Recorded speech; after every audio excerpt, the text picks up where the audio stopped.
In that passage that Caleb shared with us this morning in the 8th chapter of the book of Romans, Mike, you always mess with this thing. All right, here? Okay. All right.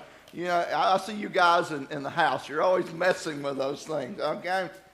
But if you're reading the first verses of that 8th chapter, you'll find where Jesus had changed the life of a woman who had been caught in adultery. They had tried to trick him, and they had brought him to her, and her to him, and they wanted to make an example out of her so they could trick Jesus, and Jesus wouldn't have any part of that. And so he began to challenge them about how they were living their life. Then immediately following that, in those other verses right after that story, Jesus reminded them that he was the light of the world, and if you would come to him, you can have light in your life, and then darkness would pass from you. And then he began to tell his disciples, and in that verse right previous to what Caleb read to you just a moment ago, he says that many believed on Jesus. And Jesus began to tell them about what would set us free. He says, you can't believe in the things oftentimes that you've been taught or the myths that you hear in life. It is not always the correct interpretation. And he said, I'm right here, but you can trust me. You can believe in me. Because this morning, we have that same dilemma in our life today. We have things that we have been taught, things that we have heard, things that we have relied on for many years. But sometimes the problem is they aren't the truth. They're simply myths. I want you to think with me this morning about those. How many of you have ever heard about the tooth fairy? Huh? Some of you have, right? Well, you know, I would ask you myth or truth, but I don't want to get into that.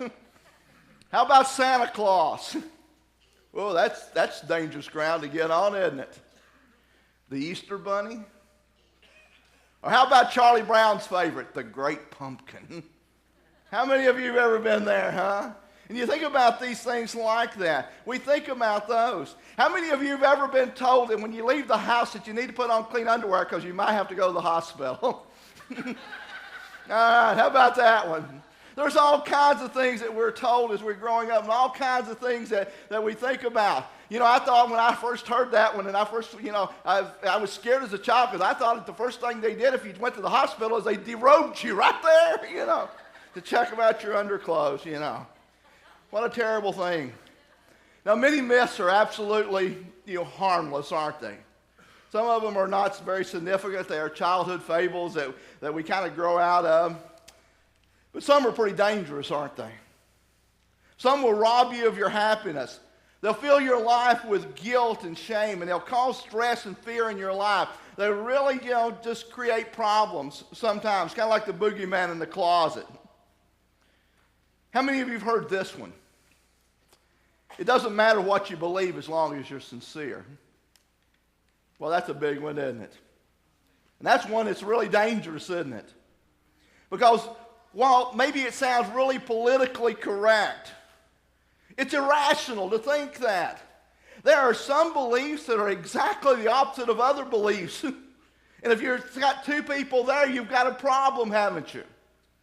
And then the question arises, is there anything like absolute truth?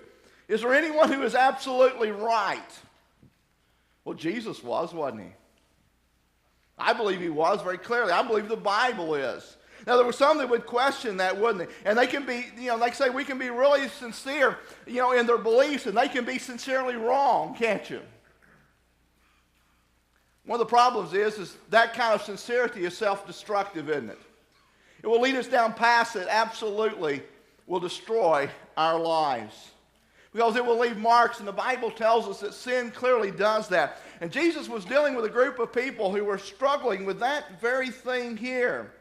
Because Jesus said unto those Jews who had believed, and he challenged them, and he said something powerful to them. He said, if you continue in my word, you will become my disciples. And you will know what? The truth. And the truth will set you what?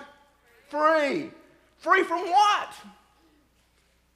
Well, we know it's freedom from sin. Oh, that's an easy one, isn't it? But do you think these leaders had fables and things that they believed in that they were very sincere about that just wasn't right? Sure they did. They believed in those. And one of the things I began to realize as I studied this over and over again, and I began to think about this, Beliefs are a choice, aren't they? Truth is not really a choice. Truth is truth, folks. Now, what happens then is that what we believe is our choice, isn't it? You say, well, does it make it untrue if we don't believe it? No, it doesn't. It's still the truth, isn't it? It clearly does. But they are a choice. And I want to tell you, no one can force you to believe anything, can they? If you want to believe Elvis is still alive, you can. There's no problem with that. It's not going to necessarily make it true, is it?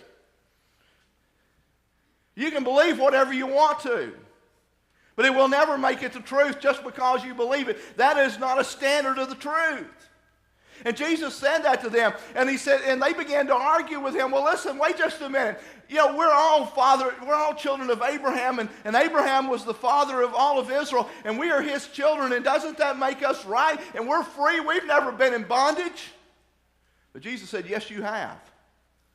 You've been in bondage to your sin. You've been in bondage to false beliefs. You've been in bondage to the things you want to believe that are a problem there. Let me tell you something. No one can force you to believe anything, but Jesus said, if you want to know the truth, you got to look at what I said. Now, they were having a problem with that. You say, well, that shouldn't be a problem, should it? But it was for them.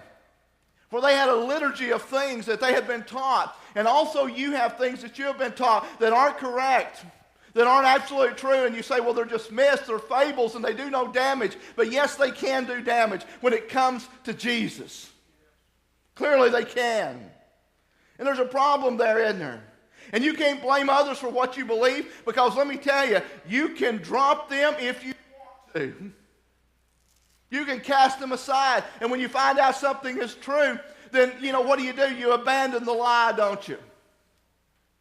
What if I said that wall, there is a door? I know there's a door over there. I see it. And I've come through that. But what if I said there's a door there? How many times am I going to run into that wall trying to get through that door until I'm going to finally decide, there's a problem here. It must have been the architect's fault because he didn't put a door there. It must have been a designer. It must have been the carpenters. Wasn't there supposed to be a door there or something? And if it's supposed to be there, and if it's supposed to be the way I want it to be, then I just keep running into that. But what happens is there's a wall there. And we do the same thing. And until I decide that there's not a door there and the door's over there, I'm going to keep running into walls, aren't I? How many walls do you run into on a daily basis? My dad usually, when my mom passed away and my dad was sick and still is, and things, one of the things he used to say to me when we were going through some of the struggles, he said, well, it's not fair. And I looked at him and I said, Dad, fair has nothing to do with life. Fair has nothing to do with it. What he was saying to me is, I want it the way I want it. How many of you want everything the way you want it? Some of you won't admit that, huh? But you do. You want things the way you want it. And to you, that's fair, isn't it? But the problem is, it's just like those diametrical things that I talked about a moment ago. If you want what you want and you want what you want, and there's a problem there, and do you ever remember that old thing that was talked about in history class? I hope you remember this, about freedom, and that illustration was given. It said, you've got all kinds of freedom. If you want to swing your fist, you can, but your freedom ends where that other person's nose begins. That's not right, is it? You can't do that. It doesn't work. Romans 1:25 tells us that our beliefs are a choice, but some of them need to be replaced, don't they? Some of them are really dangerous. I want you to look at that verse with me. It's in Romans 1, verse 25. The Apostle Paul challenged them in this. He says, they exchanged the truth of God for a lie and worshiped and served something created instead of the Creator, who is blessed forever.